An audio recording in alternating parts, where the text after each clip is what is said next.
Ma femme m'a trompé pendant toute une année, et quand je l'ai découvert, elle m'a demandé de l'accepter comme si c'était normal. Je n'ai jamais été du genre à me plaindre. Moi, un homme de 43 ans, je travaille dur, je garde la tête baissée, je paie les factures et j'évite les drames. Marié depuis 13 ans, je travaille dans la logistique, courtage de fret, chaîne d'approvisionnement, ce genre de choses. De longues heures, un bon salaire. C'est moi qui garde les lumières allumées, le frigo rempli et l'hypothèque payée. Nous avons une fille, elle est encore étudiante, et je n'ai jamais manqué une seule réunion parents-prof, même quand je faisais des semaines de 60 heures. Ma femme, Mia, une femme de 39 ans, était plutôt correcte avant, elle ne me faisait pas de reproches, ne posait pas de problèmes, elle gérait la maison, préparait le dîner, tenait le calendrier en ordre. Elle n'était pas très démonstrative mais ça marchait, c'était routinier, stable, sans surprise. Ça m'allait. Puis, vers janvier, elle a changé, d'abord de petites choses. Elle quittait la pièce chaque fois que son téléphone vibrait, prenait ses appels dans le garage. Elle a commencé à sortir plus souvent, généralement avec Nikki, sa meilleure amie, une féministe radicale qui déteste les hommes. Nikki a divorcé 2 fois et elle agit comme si c'était une réussite. Je plaisantais en disant que Nikki était le diable sur son épaule, apparemment je n'avais pas tort. Bref, Mia a commencé à rater les dîners, elle a arrêté de faire le ménage, disait qu'elle avait mal au dos, mais elle trouvait toujours le temps pour le pilate, les rendez-vous manucure, les virées shopping et les soirées vin chez Nikki. Un soir, je suis rentré à la maison, la poubelle était pleine, la vaisselle empilée, pas de repas préparé, et elle était assise sur le canapé à faire défiler TikTok comme si rien d'autre n'existait. Je lui ai demandé si elle avait mangé, elle m'a répondu qu'elle n'avait pas faim, comme si j'étais déplacé de poser la question, puis elle a rajouté, « Quoi, tu veux que je te serve comme une bonne ?» J'ai commandé à manger et je suis allé dîner dans le garage. C'est devenu une habitude, moi seul dans le garage à manger en silence, comme si je ne vivais même plus là. Mais je n'ai pas explosé, j'ai observé. Il y a 2 mois, j'ai eu ma réponse. Elle s'était endormie sur le canapé après un cours de spinning, son téléphone à la main. En passant, j'ai vu l'écran s'allumer. Egdaddy69 avait envoyé une photo. Je pensais que c'était du spam jusqu'à ce que je voie l'aperçu, un type torse nu avec un tatouage sur le visage, des abdos qui semblaient peints à l'aérographe, le genre de gars qui pense que grincer signifie faire des pompes dans les toilettes d'une station-service. Elle recevait des photos de ce type à 2 heures du matin. C'était suffisant. Je ne l'ai pas confronté. Je suis devenu silencieux, puis je me suis souvenu de quelque chose. L'ancien iPad de notre fille était encore dans le placard du couloir. Je l'ai rechargé le lendemain matin. Je l'ai allumé, elle ne s'était jamais déconnectée de son iCloud. Tout était synchronisé, textos, photos, notes, événements du calendrier, mémos vocaux. Je ne me suis même pas mis en colère. J'ai tout documenté. J'ai créé un dossier, étiqueté munitions divorce, classé chaque capture d'écran par date, et enregistré des copies sur 2 clés USB séparées. Mémos vocaux d'elle en train de glousser, capture de réservation d'hôtel, virement via Cash App, commande de lingerie, même une où elle me traitait de mort émotionnellement tout en lui disant à lui qu'elle ne s'était jamais sentie aussi comprise. J'ai apporté tout ce dossier à un avocat spécialisé dans le divorce à Round Rock, un certain Harris. Pas de bavardage, couple militaire, ancien militaire, un homme comme je les aime. Il a ouvert le dossier, tout feuilleté, puis a dit, c'est du tout cuit. Tu veux aller sur une procédure de divorce pour faute? J'ai répondu oui. La loi texane le permet. L'adultère avec preuve fait pencher fortement la balance. Elle pourrait perdre la maison, les économies et la pension alimentaire si je joue bien mes cartes. Harris m'a tout expliqué. Il m'a dit de ne pas la confronter tout de suite, de la laisser penser que tout allait bien, comme ça elle ne chercherait pas à cacher ses biens, supprimer ses messages ou manipuler la situation. Ensuite, il m'a donné un conseil en or, sortir tout objet personnel hors de portée partagée, bijoux, outils, objets de collection, armes, tout ce que je ne veux pas qu'elle vende ou réclame. J'ai appelé ma mère le jour même, je lui ai dit la vérité, j'ai emballé tout ce qui avait de la valeur pour moi, mes outils, ma collection de pièces transmises par mon père, appareils électroniques, même ma montre, et j'ai tout apporté chez elle. On a mis le tout dans des cartons étiquetés Eudon, au cas où Mia se montrerait curieuse. Ensuite, j'ai transféré 12 000 $ dans un compte d'une caisse de crédit privé à mon nom uniquement. Opération légale, bien séparée, puisque ça provenait d'une prime reçue individuellement avant le mariage. J'ai aussi changé le virement de mon salaire, autre conseil de Harris. La dernière chose que je voulais, c'était qu'elle vide le compte commun par rancune. Une fois que tout ça a été fait, j'ai enfin lancé mon plan, 3 jours plus tard. Mia est rentrée du Pilate, en sueur, avec un shake protéiné à la main, insouciante. J'étais assis à la table de la cuisine, calme, l'iPad ouvert sur les messages échangés avec son coach sportif. Je n'ai pas crié, j'ai juste dit, explique-moi ça. Elle s'est figée, on voyait qu'elle cherchait s'il valait mieux mentir ou pleurer. Elle a choisi de pleurer, je ne voulais pas que ça aille si loin, a-t-elle murmuré. Je n'ai rien dit. Puis sont venues les excuses, elle se sentait négligée, j'étais froid, elle se sentait comme une domestique. Brandon la faisait se sentir vivante. Je l'ai laissé parler, s'accrochant à n'importe quoi. Puis j'ai dit calmement, tu avais une maison, un mari, une fille, et toutes les factures payées. Tu as tout jeté pour un coach fauché aux mains tatouées et une clé de motel prépayée. C'est fini. Elle m'a traité de robot. Un robot, un robot qui a payé sa voiture, financé ses injections, et qui n'a jamais rien demandé en retour à part de la loyauté. Je suis allé dans la chambre d'amis, j'ai verrouillé la porte, et j'ai envoyé un message à Harris. Lundi, feu vert pour déposer le dossier, mais je n'en avais pas fini. J'ai creusé sur Brandon, découvert son vrai nom, Brandon Torres, marié, un enfant en route, il travaille à temps partiel dans une salle de CrossFit, et installe des climatiseurs avec son cousin le week-end. J'ai trouvé sa femme, Valérie, grâce à Facebook, facile. Je lui ai envoyé un dossier propre, des preuves, des réservations d'hôtel, même des photos de Mia en tenue de sport achetées avec mon argent. Valérie m'a appelé 45 minutes plus tard, en larmes. Elle m'a dit que je n'avais aucune idée. J'ai répondu, moi non plus, mais maintenant nous savons tous les deux. J'ai déposé la requête dès le lundi matin, je suis entré dans le bureau de Harris avec la compte, je lui ai remis les documents signés, puis je suis parti, en sachant que Mia n'avait aucune idée que toute sa vie allait atterrir dans une enveloppe en papier craft avec le mot requérant en haut. On lui a signifié l'assignation le jeudi. J'ai fait en sorte qu'elle la reçoive à la maison pendant que j'étais au travail, sans aucun avertissement, pour que ça lui tombe dessus comme un coup de trottoir glacé. Elle m'a appelé 14 fois en 10 minutes. Je n'ai répondu à aucun appel. Elle m'a laissé 3 messages vocaux, chacun dans un ton différent, pleurant, s'excusant, me reprochant tout, puis furieuse que je l'ai prise par surprise. Elle a ensuite appelé son père, Frank. Le beau-père est arrivé chez moi le soir suivant. Il n'a même pas frappé, il a juste commencé à hurler depuis le perron, comme si on était encore en 1992. Tu ne pouvais pas supporter une erreur, qu'il a aboyé. Je suis sorti et j'ai fermé la porte derrière moi, calme, sans hausser la voix. Elle te trompe depuis 6 mois, Frank. Il a ignoré l'info. Tu l'as émasculée, tu as trop travaillé, tu l'as fait se sentir petite, tu l'as poussée dans les bras d'un autre.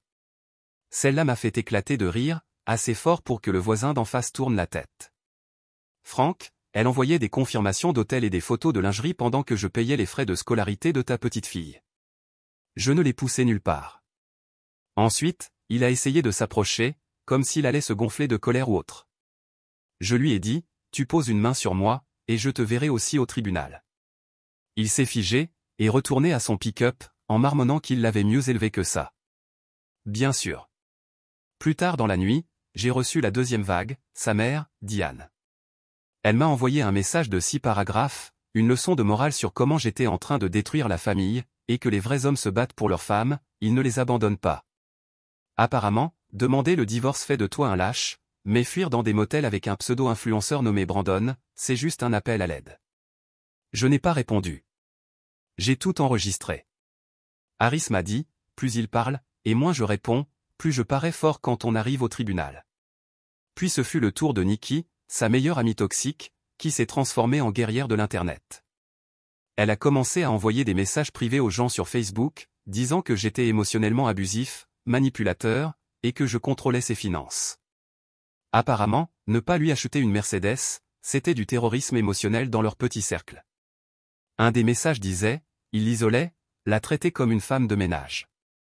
Drôle, la même femme de ménage qui n'avait pas passé l'aspirateur depuis 8 mois, et qui me laissait manger du fast-food dans le garage. J'ai commencé à collecter les publications de Nikki, capture d'écran, date, tout. C'est de la diffamation, ça reste de la diffamation même quand c'est posté avec une citation inspirante en arrière-plan. Pendant ce temps, Mia n'était pas juste en colère, elle perdait la tête. Brandon a cessé de lui envoyer des messages dès que Valérie lui a remis les papiers. D'après ce que j'ai entendu, Valérie l'a viré de chez eux, a déposé une demande de garde exclusive, et a bloqué leur compte bancaire commun. Elle l'a aussi descendu en flammes sur Instagram. Un post montrait le sac de sport de Brandon avec comme légende « Voici à quoi ressemble la trahison ». Brandon a disparu, il a bloqué Mia sur tous les réseaux, silence radio. Elle a essayé de faire semblant la première semaine, disant aux gens que c'était mutuel, qu'on s'était éloigné, qu'elle prenait du temps pour guérir. Puis elle a découvert que j'avais aussi gelé le compte commun. Elle a explosé.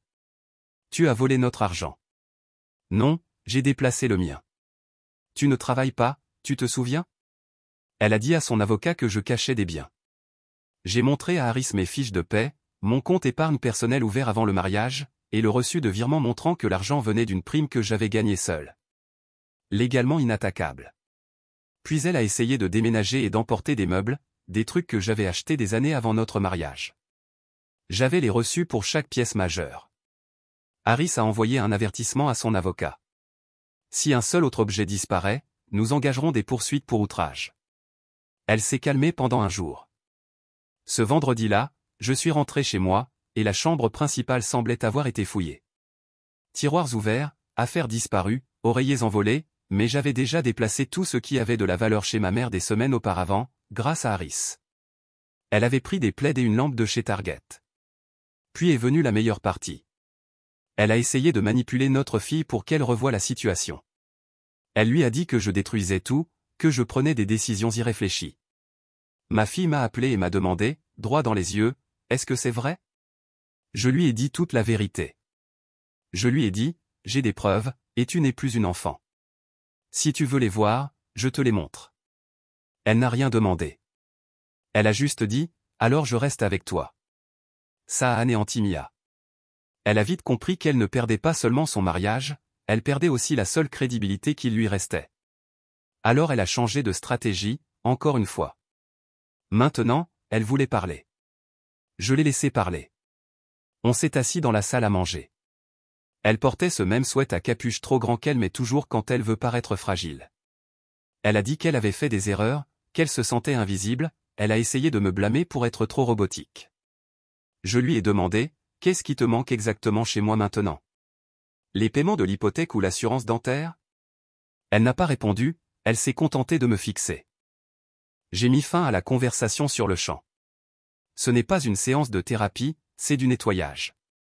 Tu as causé ce désordre, maintenant tu vis dedans. Elle a tenté de me culpabiliser, disant que je détruisais la famille. Je lui ai répondu que je l'avais déjà sauvée en retirant l'infection. Le jour de la médiation est arrivé plus vite que prévu. Harris m'a préparé toute la semaine précédente.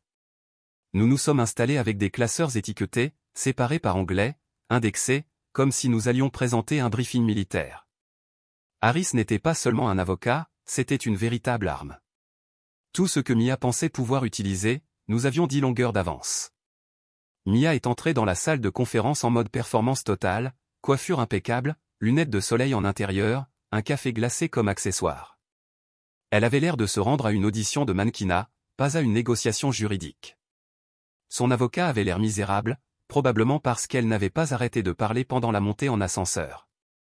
La première chose qu'elle a dite en s'asseyant, « Je suis là pour obtenir ce que je mérite. » Pas de bonjour, pas de regard, juste ça. Harris a souri, « Parfait, commençons. » Ils ont sorti sa liste. Je ne plaisante pas, elle ressemblait à une lettre de rançon. Elle voulait la garde exclusive de notre fille, une pension alimentaire pendant au moins 5 ans parce qu'elle avait sacrifié sa carrière, elle n'avait pas travaillé depuis 2012, la maison parce qu'elle l'avait conçue, elle avait choisi la couleur de peinture de la salle de bain des invités, mon pick-up, et $500 par mois pour ses frais de santé mentale et de bien-être. Elle a dit ça à voix haute, le visage impassible, comme si elle pensait que le tribunal était une banque à empathie et que j'étais le distributeur automatique. Harris n'a même pas scié.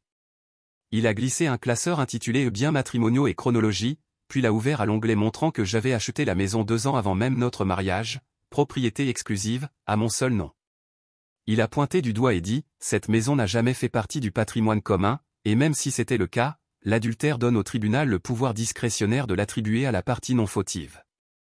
L'avocat de Mia a regardé la page et a poussé un long soupir, comme un homme réalisant que sa cliente venait de lui faire perdre sa matinée. Mia a interrompu, mais j'ai fait de cette maison un foyer. Je l'ai nettoyée, j'ai cuisiné, je me suis occupé de notre fille. Harris, vous avez aussi abandonné vos devoirs conjugaux pour poursuivre une liaison extra-conjugale tout en vivant dans cette même maison, madame. Elle a éclaté, donc maintenant je n'ai même plus le droit d'avoir des sentiments. C'était son arme secrète, retourner la situation. Si elle ne pouvait pas gagner sur le plan légal, elle essaierait de gagner sur le plan émotionnel, assez fort pour que tout le monde entende, mais assez flou pour que personne ne puisse la contredire directement. Elle a continué à se plaindre, je lui ai donné les plus belles années de ma vie, et qu'est-ce que j'ai reçu en retour? L'ennui, un homme qui ne parle même pas. Je me suis penché pour la première fois de toute la réunion et j'ai dit, tu as eu un logement gratuit, pas de facture, du botox, des abonnements à la salle, des injections aux lèvres, un fonds universitaire entièrement financé pour notre fille, et un mari qui ne demandait rien, sauf de la loyauté. Tu as tout jeté pour un coach de gym qui t'a ghosté dès que les choses se sont compliquées. Elle est devenue écarlate. Son avocat a demandé une pause. Pendant la pause, Harris et moi sommes restés calmes. On savait qu'elle dérapait. Nous avions l'avantage, les documents, et ses propres messages qui disaient « Tu me fais me sentir vivante pendant qu'il est au travail ». De retour dans la pièce, elle a essayé à nouveau de jouer la carte de la pitié, « Tu veux juste me punir, ce n'est pas la justice, c'est de la vengeance ». J'ai répondu « Non, la justice, c'est que tu sois tenu responsable de tes choix. La vengeance aurait été de vendre ta voiture et de la remplacer par un abonnement de bus. » Son avocat a tenté de détourner la conversation, mais Mia n'avait pas fini de s'humilier. Elle s'est lancée dans un monologue sur le fait que les choses matérielles n'avaient aucune importance, puis est revenue à la charge pour exiger mon pick-up et un fonds de départ pour se remettre sur pied. Un fonds de départ, comme si je devais lancer un Kickstarter pour ex-femme prétentieuse. Puis est venu le moment que je n'arrive toujours pas à croire. Elle s'est arrêtée, a croisé les bras et a dit « Tu ne m'as jamais rien offert de sentimental. Brandon m'a acheté un rare Labubu, tu ne sais même pas ce que c'est. » Un Labubu, pour ceux qui ne savent pas, c'est une figurine de collection avec de grands yeux et des dents pointues. Son avocat avait l'air perdu. Harris a levé un sourcil. J'ai cligné des yeux 2 fois pour être sûr d'avoir bien entendu. Elle l'a répété, plus lentement cette fois, comme si c'était la preuve irréfutable, c'est une figurine de collection, elles sont rares, ça m'a fait me sentir vu. On aurait entendu une mouche voler. J'ai rompu le silence, tu m'as trompé, tu as détruit ta famille, et maintenant tu essaies de justifier ça avec un jouet en plastique de gobelin. Elle a répliqué, ce n'est pas à propos du jouet, c'est ce qu'il représente. Oui, il représente $400 de stupidité et un homme sans standard. Même son avocat a dû détourner le regard pour ne pas éclater de rire. Harris s'est penché et a dit, si c'est la justification de votre cliente pour l'infidélité, je m'assurerai que cette citation figure dans chaque dossier.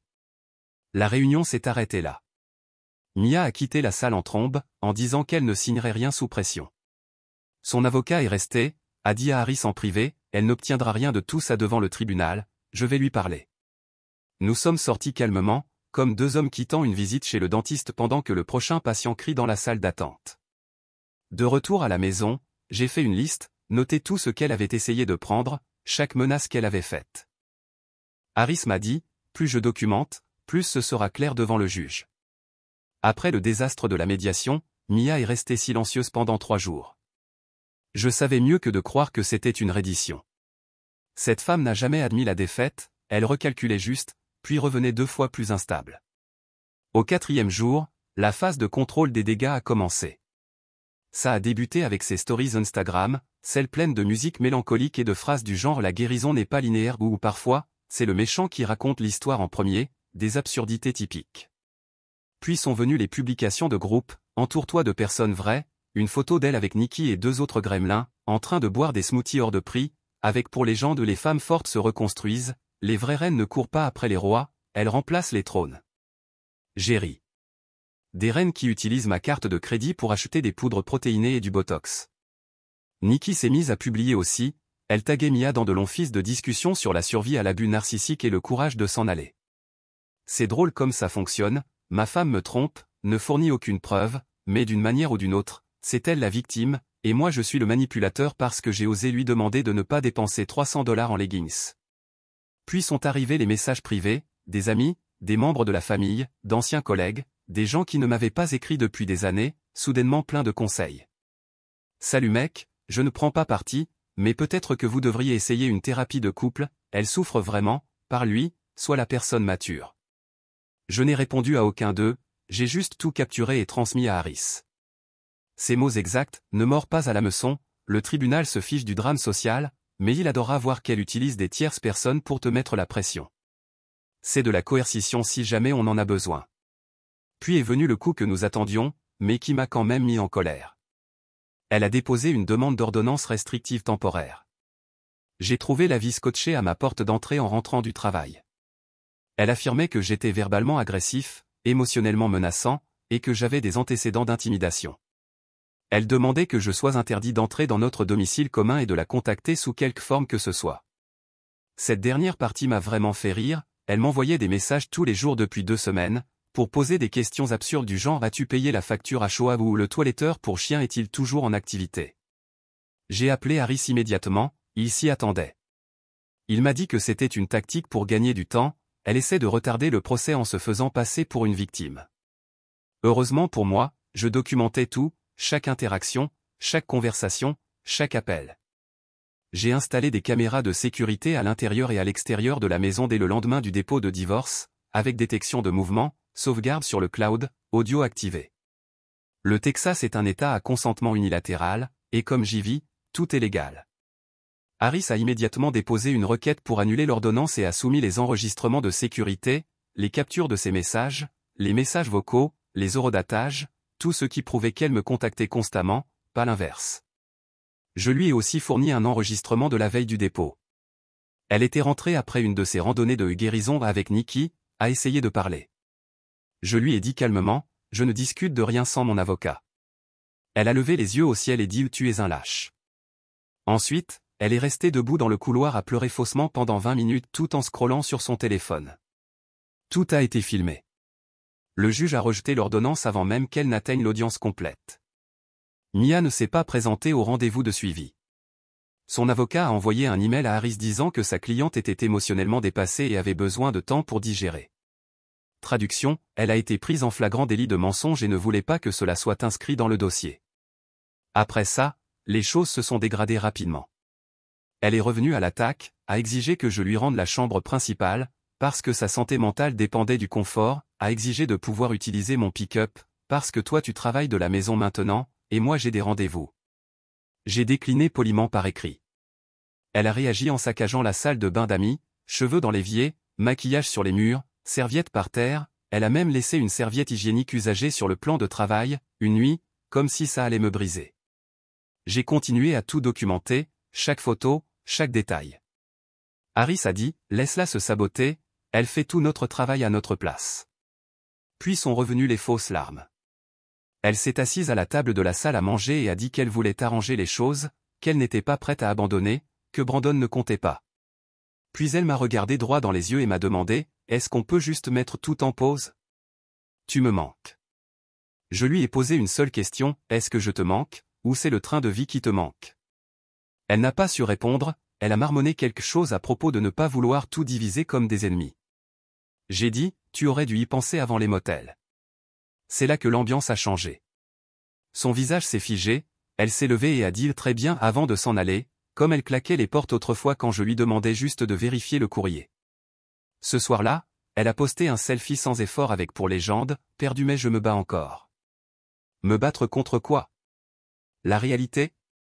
À la fin de cette semaine-là, son avocat a tenté de proposer un accord temporaire. Il voulait que j'accepte qu'elle reste dans la maison sans payer de loyer jusqu'au procès, disant que cela apaiserait les tensions. Harris a répondu en 2 lignes, le client refuse, la propriété est exclusive, la requête d'expulsion est en cours. Après que le tribunal a rejeté l'ordonnance restrictive et refusé sa demande ridicule de chambre pour sa santé mentale, les choses se sont accélérées. La requête d'expulsion est arrivée sur le bureau du juge en quelques jours. Harris l'a déposée avec chaque reçu, chaque horodatage, chaque centimètre de preuve prouvant que j'avais acheté la maison bien avant qu'on dise oui.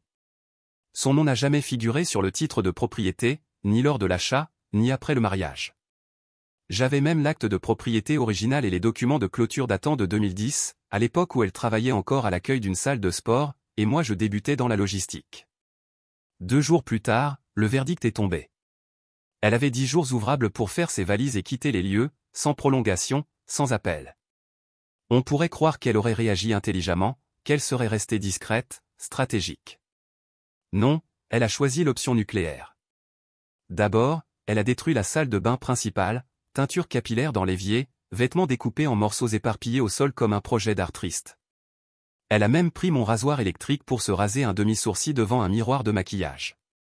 Pourquoi? Aucune idée, mais c'est enregistré sur caméra. Ensuite, elle a recommencé à m'attaquer en ligne, encore des publications vagues, encore des demi-vérités.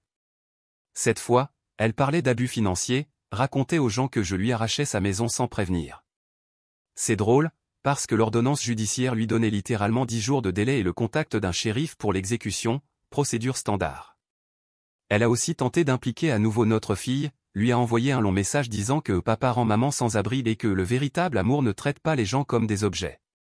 Notre fille l'a ignoré et m'a dit plus tard, elle agit comme si elle n'avait pas quitté cette famille émotionnellement depuis 1 an. Bien élevée. Jour 9, Mia n'avait pas emballé un seul carton. J'ai envoyé un rappel via Harris, juste un avis légal standard indiquant que l'exécution était prévue pour le lendemain. Là, elle s'est enfin activée. Elle m'a appelé 3 fois de suite, sans réponse. Alors elle a changé de tactique. Elle s'est rendue chez ma mère. Oui, laisse ça pénétrer. Elle n'a ni appelé ni envoyé de message. Elle s'est simplement pointée chez ma mère de 64 ans, sans y être invitée, habillée comme pour un brunch à Los Angeles. Elle a frappé comme si la maison lui appartenait. Maman a répondu avec la porte grillagée fermée. Mia a commencé par dire « On peut parler ?» Ma mère l'a simplement fixée. Puis Mia s'est lancée dans son numéro, discours complet, elle disait qu'elle m'aimait encore, qu'elle voulait expliquer sa version, que la maison était techniquement aussi la sienne et que j'étais froid et peu chrétien. C'est cette phrase qu'elle a cru pouvoir utiliser sur ma mère, la carte religieuse. Maman l'a laissé finir, puis elle a ouvert la porte, est sortie, a fermé derrière elle, l'a regardé droit dans les yeux et a dit « Tu n'es pas venu ici pour parler, tu es venu pour manipuler mon fils. Je t'ai nourri, habillé, donné une vie, et tu as tout jeté pour des draps d'hôtel et de la poudre protéinée. Tu n'es pas la bienvenue ici. » Mia a cligné des yeux, a tenté de répondre, mais maman n'en avait pas fini. « Tu as manqué de respect à cette famille, tu as menti, tu as humilié ta fille. Ne fais pas semblant d'être la victime maintenant.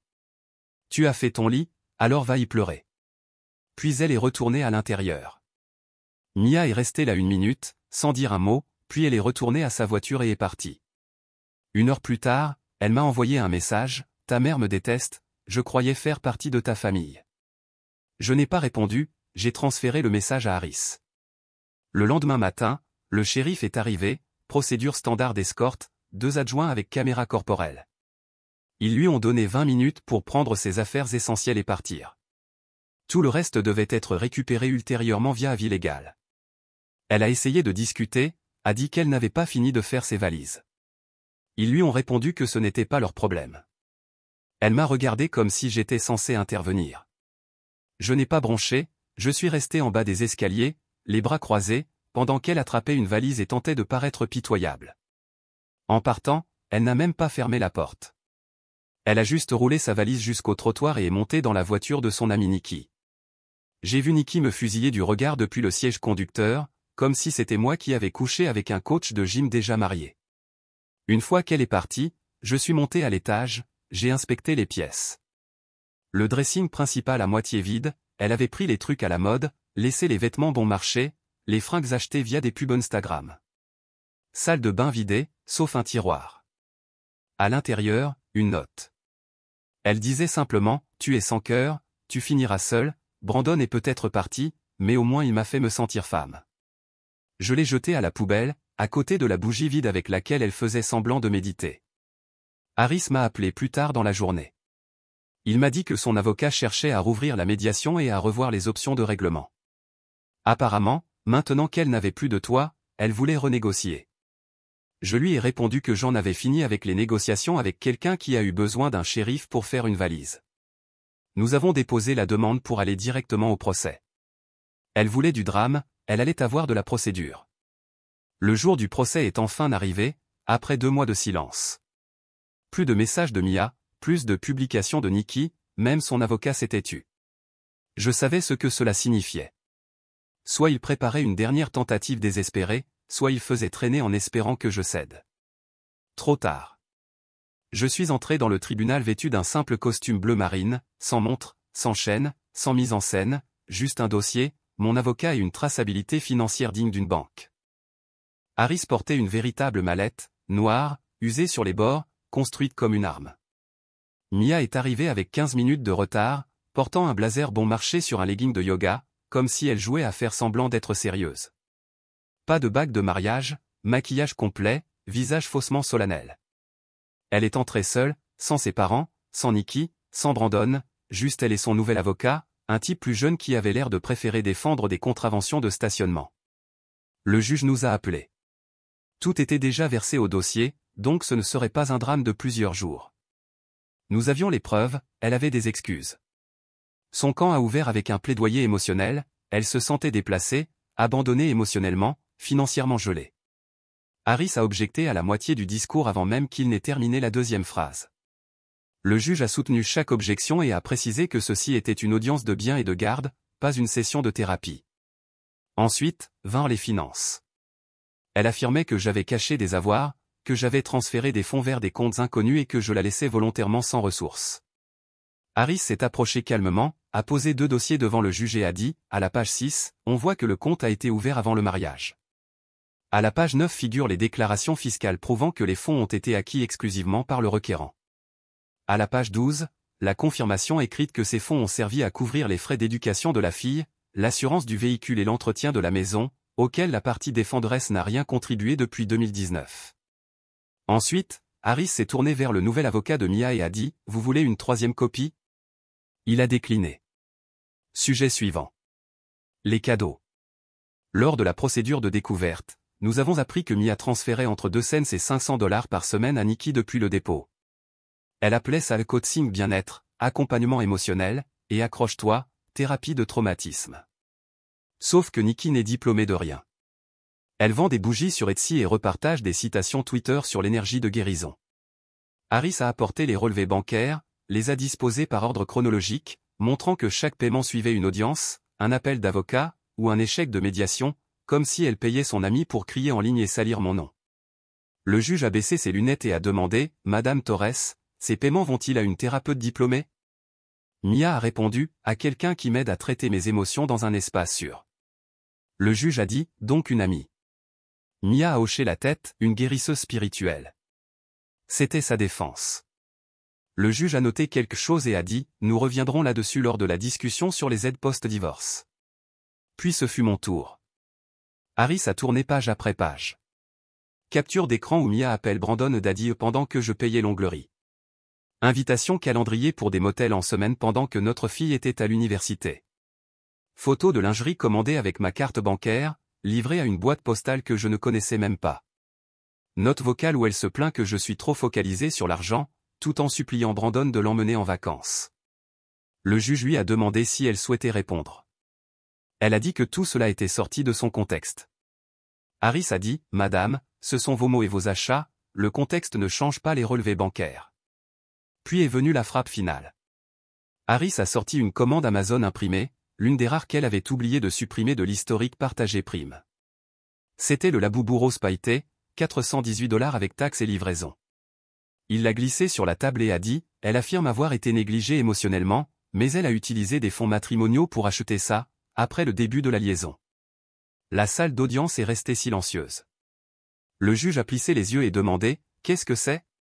Harris a répondu « Une figurine en vinyle en édition limitée. » Selon ses propres messages, c'était un symbole de connexion émotionnelle entre elle et l'homme avec qui elle a trompé son mari. L'avocat de Mia s'est adossé, comme s'il voulait disparaître dans le sol. Mia a dit « Ce n'est pas à propos du jouet, c'est ce qu'il représente. » Le juge a levé un sourcil, « Vous avez dépensé près de 5 cents de fonds communs pour un jouet de collection lié à une relation adultère ?» Mia a tenté de se dérober, mais le juge l'a interrompu. « Madame Torres, j'ai examiné en détail toute la documentation. Vous avez reçu la stabilité, un logement et un soutien. Vous avez peu contribué financièrement et avez choisi de trahir vos vœux pour quelqu'un qui vous offrait des bibelots et de l'attention. Le tribunal ne voit aucun fondement pour une pension alimentaire ni de division prolongée des biens en votre faveur. Le verdict est tombé, froid et net. La maison m'appartient, pleine propriété, sans compensation. La garde est conjointe légalement, mais la garde physique principale me revient, selon la préférence de notre fille. Le pick-up est à moi, immatriculé et assuré à mon nom. Pension alimentaire refusée. Le tribunal a invoqué une faute conjugale et un chômage volontaire. Le juge lui a donné 30 jours pour quitter les lieux, y compris tous les biens numériques, connexions partagées, comptes, mots de passe. Audience levée. Mia est restée assise, figée, pas de larmes cette fois, juste choquée. Son avocat a rangé ses affaires sans dire un mot. Je n'ai pas fanfaronné, je n'ai pas souri, je me suis simplement levé, j'ai serré la main de Harris et je suis sorti, comme si je quittais un rendez-vous chez le dentiste. Dehors, je me suis assis dans mon pick-up, j'ai craqué mes phalanges et j'ai regardé la lumière du soleil, pour la première fois depuis ce qui m'a semblé être une année. 2 semaines après le jugement, j'ai recommencé à dormir, un vrai sommeil, pas celui où tu es juste inconscient, mais celui où tu te réveilles sans l'anxiété qui te perce le crâne, où tu n'as plus cette lourdeur dans la poitrine. La maison était silencieuse. Ma fille rentrait de l'université comme d'habitude, sans tension, sans porte claquée, sans sanglots à travers les murs. Puis Brandon m'a appelé. Oui, lui. Je n'avais même pas son numéro enregistré, mais j'ai reconnu l'indicatif régional, et cette tentative pathétique de faire une voix grave. Salut mec, on peut parler, parler ? Je l'ai laissé parler, sans dire un mot. Il s'est lancé dans une sorte de demi-excuse, à moitié confession misérable. Il disait que sa vie avait explosé, que son ex-femme avait emmené l'enfant, avait déménagé dans un autre état, et que son job à la salle de sport s'était évaporé après que le post Instagram de Valérie soit devenu viral. Apparemment, il n'arrivait plus à trouver de boulot stable, il avait été viré de toutes les salles dans un rayon de 60 miles. Le mot s'était répandu, personne ne voulait d'un type qui ne savait pas garder sa braguette fermée avec ses clientes. Son cousin l'avait aussi licencié de leur boulot en climatisation.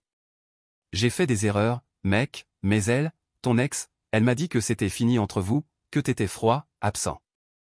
Je n'ai rien dit. Il continuait. Je pensais juste, je sais pas, peut-être que tu pourrais parler à Valérie pour moi, m'aider à obtenir une garde partagée ou un truc comme ça. C'est là que j'ai raccroché. Quand tu brûles ta propre maison, viens pas frapper à la mienne pour chercher un abri. 3 jours plus tard, Mia m'a envoyé un message. Court, sec, sans ponctuation. J'ai réfléchi à tout. Si tu es ouvert, j'aimerais parler. Pas du tribunal. Juste de nous. Je n'ai pas répondu. Elle a réessayé quelques heures plus tard. Je sais que j'ai merdé, mais je crois encore en nous. Les gens font des erreurs. On pourrait recommencer. J'ai lu le message, j'ai reposé le téléphone, je suis retourné à mon barbecue dans le jardin. Même pas besoin de faire une capture d'écran cette fois. Je n'en avais pas besoin.